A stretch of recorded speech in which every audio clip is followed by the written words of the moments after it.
ओम नमः शिवाय।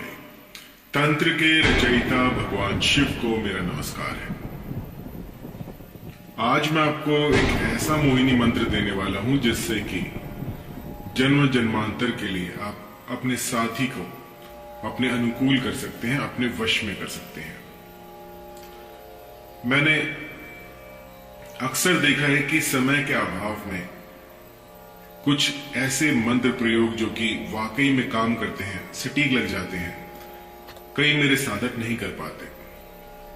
कई बार ऐसा हो जाता है कि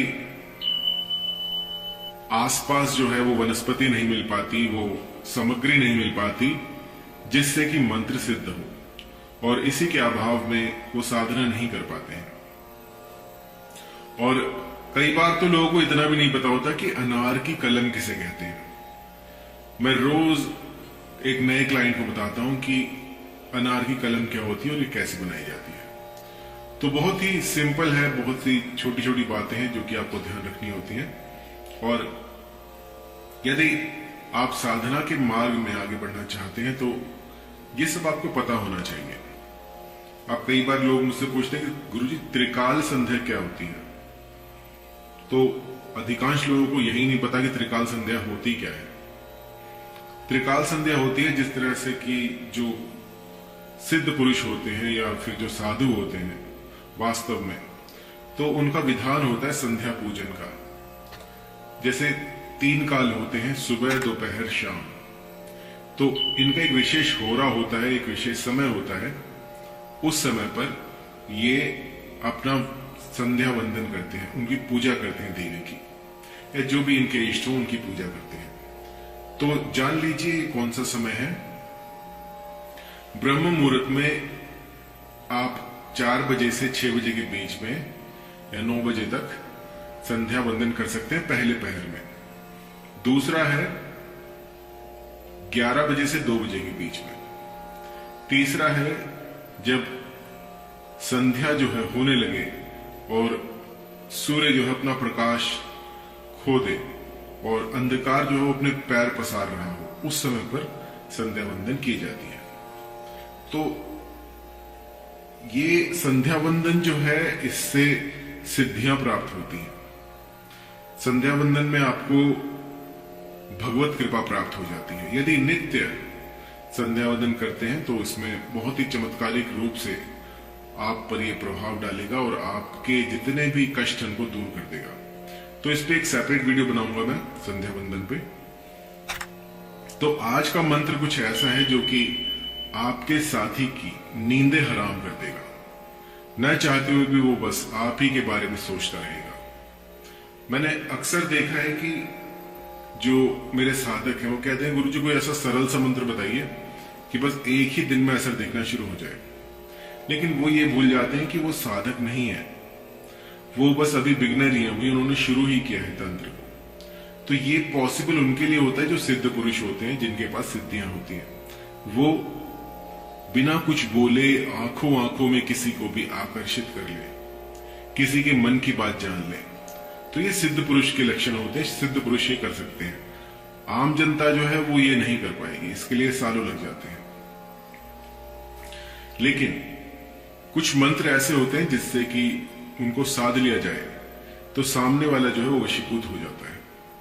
और ये कहीं सुनी बातें नहीं है, ये मैंने देखा है। लाखों क्लाइंट्स पर जब कुछ मंत्र आजमाए गए तो ऐसा चमत्कार हुआ कि मैं आपको क्या बताऊं। और उन्हीं मंत्रों का संग्रह मैंने किया है जो वाकई में काम करते हैं। तो सबसे पहले आपको क्या करना है कि एक ऐसा एकांत स्थान ढूंढना है जहां पर कि आसपास कोई ना हो, सिर्फ आप अकेले हो। जब भी कोई साधना करें तो एकांतगामी बन जाए, एकांत में रहें। इस दुनिया से कोई भी आपका नाता ना हो, बस एकांतगामी बन जाए, एकांत स्थान में वास करने लग जाए। एकांत का मतलब ये नहीं है कि दुनियादारी से दूर हो जाओ, अगर पॉसिबल है तो ये आप कर सकते हैं। लेकिन अपने घर में एक कमरा हो जिसमें आपको आता जाता ना हो, तो वहां पर भी आप रह सकते हैं। ऐसा भी नहीं है कि आपको लोगों से नहीं मिलना है, लेकिन आपको अपना पूरा ध्यान अपनी साधना में लगाना है। इस साधना के दौरान आपको ना लोभ करना है, लोभ से बचें, किसी भी प्रकार का ऐसा कुछ ऐसा संयोग बने और आप उस पर लुभान्वित हो जाएं, लोभ करने लगे, तो वो मत कीजिएगा। क्रोध ना करें, क्रोध करने से भी साधनाएं क्षीण हो जाती हैं, तो क्रोध ना करें, बिल्कुल शांत बने रहें और किसी का अपमान ना करें। किसी का अपमान करने से बचें, चाहे वो आप व्यंग्य में ही कर रहे हो, लेकिन किसी का अपमान ना करें। हम नहीं जानते कि सामने वाला जो है उसके साथ कौन सी शक्तियां चल रही हैं, उसके पास किसका आशीर्वाद है। तो ये कुछ बातें हैं जो कि साधक को ध्यान में रखनी चाहिए और इसके बाद उस भगवत कृपा को प्राप्त करने की ओर अग्रसर होना चाहिए। जब आप पूर्ण रूप से ये मान लें कि आप बिल्कुल तैयार हैं, बिल्कुल पवित्र हैं, आप कोई भी ऐसा मादक पदार्थ जो है वो प्रयोग में नहीं ला रहे, या फिर किसी प्रकार का मांस, मीट, मछली, अंडा जो है वो आप उसे कोसों दूर है, तब इसका प्रयोग कीजिएगा और ये देखते ही देखते चमत्कार कर देगा। तो चलिए मंत्र जान लेते हैं, मंत्र को कैसे करना है और इसके बाद जो है जहां आप जाएंगे वहां आपके वहां जय जयकार हो जाएगी। आप जिस काम में हाथ डालेंगे, सिर्फ वशीकरण नहीं, इस साधना के बाद आपको जिस भी काम में आप हाथ डालेंगे आपको उन्नति मिलेगी। जो भी आपके मार्ग के रोड़े होंगे वो अपने आप हट जाएंगे। तो चलिए मंत्र जान लेते हैं। तो मंत्र है ओम मोहिनी देवी प्रजेश्वरी काम मालिनी। आपके पति हो, आपके प्रियतम हो या जो कोई भी हो, उनका नाम बीच में लेना है और आपको बाद में बोलना है आकर्षाय आकर्षाय स्वाहा। मंत्र एक बार फिर से, ओम मोहिनी देवी ब्रजेश्वरी काम मालिनी मम प्रियतम आकर्षय आकर्षय स्वाहा। तो यहां पर आप अपने पति का नाम ले सकते हैं, अपने प्रियतम का नाम ले सकते हैं, जो भी आपको प्रिय हो उसका नाम यहां पर ले सकते हैं। तो मंत्र एक बार फिर से, ओम मोहिनी देवी ब्रजेश्वरी काम मालिनी मम प्रियतम आकर्षय आकर्षय स्वाहा। इस मंत्र की आपने 108 की संख्या में लगभग 41 दिनों तक एक माला जाप करनी है। एक माला में 108 बीट्स होते हैं, तो आपको इसका नित्य प्रतिदिन त्रिकाल संध्या, सुबह दोपहर शाम, याद रहे सुबह दोपहर शाम, जो सुबह मैंने आपको पहले बताया था, त्रिकाल संध्या में इसका जाप करना है। त्रिकाल संध्या का समय मैं आपको बता चुका हूं, अब मुझे कोई दोबारा ना पूछे, क्योंकि बार बार ये छोटे छोटे प्रश्नों के जो उत्तर हैं ये देने में मैं संकोच करता हूं। त्रिकाल संध्या आपको इसको जपना है और आपका जो मुखमंडल है वो पूर्व की तरफ रहेगा। आपके जो वस्त्र रहेंगे वो लाल रंग के होंगे, आपका आसन जो होगा वो ऊनी होगा और माला जो रहेगी वो रुद्राक्ष की आप ले सकते हैं। अगर रुद्राक्ष की माला ना हो तो लाल रंग के धागे से आप माला बना सकते हैं, उसमें 108 गांठें बनाइए और उससे मंत्र जाप कीजिएगा। अगर रुद्राक्ष की माला है तो बहुत अच्छा है। जब मंत्र जाप आप प्रारंभ करें तो प्रथम दिन आपको कुछ नैवेद्य रखनी है, कुछ मिठाइयां रखनी है, कुछ फल फूल रखने हैं, इत्यादि से आपको ये पूजा जो है प्रारंभ करनी है। साधना का प्रारंभ आपको इस तरह से करना है। सबसे पहले आपको दिया जलाना है। दिए की लौ पर अपना हाथ रखिएगा और उस ऊर्जा को महसूस कीजिएगा, उस दिव्य तेज को महसूस कीजिएगा। अग्निदेव को साक्षी मानकर आपको ये साधना प्रारंभ करनी है और उसके बाद आपको हाथ जोड़कर दंडवत करके आपको उनसे आज्ञा लेनी है कि आप जो है इस अनुष्ठान में मेरे साक्षी बने और किसी भी विघ्न को हर लें। इसके बाद शांत मन से, शांत चित्त से आपको ये साधना प्रारंभ करनी है और मंत्र जाप प्रारंभ कर दीजिएगा। 108 आपको सुबह, 108 आपको दोपहर को और 108 आपको शाम को, ये तीनों पहर में आपको करना है। त्रिकाल संध्या जाप जब इसका करेंगे तो पहले ही दिन से आपको आपके साथी में बदलाव होने शुरू हो जाएंगे। और अभी मैं इसी पर ही रिसर्च कर रहा था, लगभग 2100 से ऊपर लोगों को मैंने ये मंत्र दिया था। तो यकीन मानिए, जहां पर लोगों ने ब्लॉक करके रखा हुआ था सालों से, वो एकदम से उनसे बात करने लग गए। एक की मान लेता हूं, दो की मान लेता हूं, कोई संयोग हो सकता है, लेकिन हजारों की नहीं मानी जा सकती।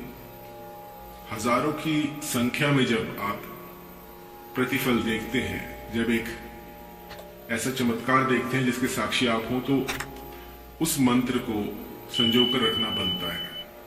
तो इस मंत्र को मैंने अपनी डायरी में लिख लिया है और ये मेरी आने वाली पुस्तक में प्रविष्ट हो जाएगा। तो ध्यान रखने वाली बात यह है कि आपका जो मन मस्तिष्क है, उसकी ऊर्जा आप कहां पर लगा रहे हैं। कई लोग जो है उनका काम नहीं होता, वो कहते हैं कि उन्होंने संकोच किया था। जब साधना करें तो साधना करें, अपना मन मस्तिष्क एक जगह पर लगाएं। आप मंत्र जाप यहां पर कर रहे होते हैं, लेकिन आपका चित्त जो है कहीं और लगा होता है। तो ऐसा करने से कोई फायदा नहीं है। जब तक मन और मस्तिष्क एक दिशा में नहीं चलेंगे, तब तक ये साधनाएं विफल होती रहेंगी। आपको कुछ ऐसे साधन जुटाने हैं, कुछ ऐसा यत्न जुटाना है कि बस आपका मन मस्तिष्क एक जगह पर लग जाए।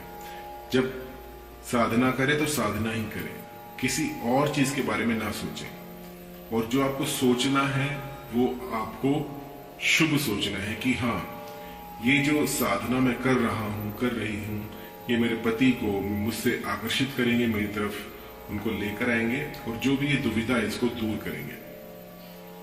तो ऐसा करने से आप पाएंगे कि पहले ही दिन से आपके संबंधों में सुधार होना शुरू हो जाएगा। जहां पर मनमुटाव था, वहां पर आपको आशा की किरण दिखेगी। और किसी का अहित करने के लिए, किसी को नुकसान पहुंचाने के लिए इसका प्रयोग ना करें। यदि मन में सच्चा प्रेम हो तभी इसका करें, और यदि आप चाहते हैं कि किसी को नुकसान पहुंचे इससे, तो इसको मत कीजिएगा, क्योंकि इसके पीछे कुछ ऐसी शक्तियां होती हैं जो आपका काम बना सकती हैं तो बिगाड़ भी सकती हैं।